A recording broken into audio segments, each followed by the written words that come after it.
Hello everyone, কেমন আছো তোমরা সবাই? আশা করি ভালো আছো, আর আমি তো খুবই ভালো আছি। তোমরা আমার আগের ভিডিও তো দেখেছো নিশ্চয়ই যে আমি আমার দিদি বাড়ি এসেছিলাম। আর দিদি বাড়ি এসেছি যখন, তখন ছাদে যাব না, এটা তো আর হতে পারে না।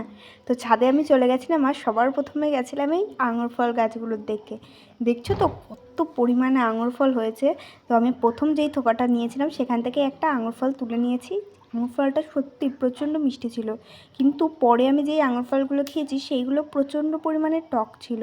কথায় তো আছে যে আঙুর ফল টক, শেয়াল বলেছিল। আর এই দেখো, এরা হচ্ছে নিচে আঙুর ফল খুঁজছিল যে কোনগুলো পেকেছে আর কোনগুলো কাঁচা আছে। আর এই থোকাটা যেটা একটু আগে দেখলে সেইটা আমি সবার প্রথমে দেখেছিলাম, কারণ এই থোকার প্রত্যেকটা আঙুর ফল পেকে গেছিলো। একটু একটু টক ছিল, বাট খেতে তো ভালো ছিল। এই আঙুর ফলের গাছটা আমার দিদি আমাদের বাড়ি থেকে 1-2 বছর আগে নিয়ে এসেছিলো। আর দেখো সেই গাছে এখন কত পরিমাণে আঙুর ফল হয়েছে। আর আমি এখন এই পরে যেই থোকা থেকে নিলাম সেই থোকার আঙুর ফলটা সত্যি খুবই ভালো ছিল। পুরো ভিডিওটা পুরো দেখতে থাকো, বাই।